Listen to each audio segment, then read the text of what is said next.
Story time. Part 1. It was May 2014. I was at my friend Joe's house, bank holiday. We left his house. He's going to drop me home. We was going down Clifton Avenue in Benfleet, Essex.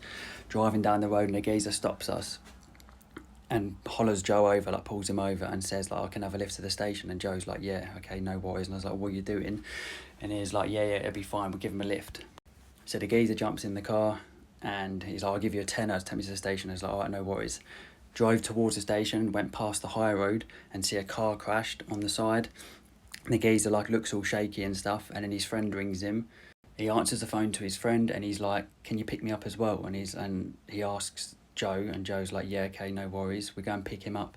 And on the way to pick him up, he sounds really panicky on the phone.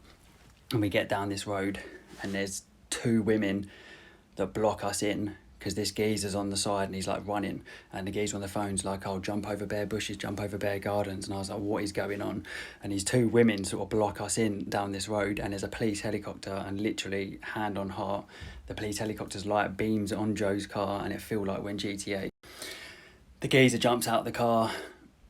We literally just drive off. I'm like fuck this, it's not about this on a bank holiday. We drive off, these two geezers are running away, we drive, and Joe's like, well, I'll take you home. And as I'm going home, like, fuck that. And I was like, sweet. So we're on the way to go home.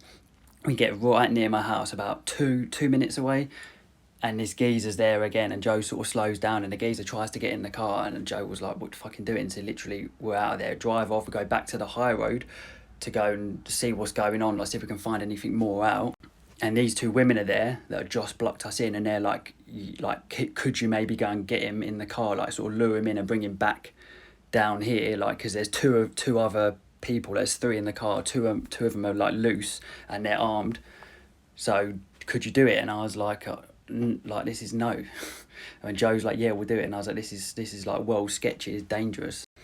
So me and Joe drive back up anyway and have a look at the area. We just see him near my house. Couldn't see him, but there's a wood into the road. And I was like, oh, maybe he's just run away. And Joe's like, right, we'll go home now. And I was like, okay, yeah, that sounds good. So we're driving back up towards my house. He drops me off. See you later. And I was like, mate, this is like, what a messed up bank holiday.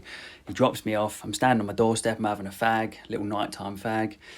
And at the end of my road, like on the left, you see down the end of the road, and the geezer gets arrested there. And I was like, what a coincidence. It's actually mad. Sketchy, more shaken up than anything, but it's a story so hard to retell because it's not believable. You got the story there. It doesn't mention about the helicopter booming on people's cars or booming on Joe's car, but that's the story there if you want to have a Google and have a look.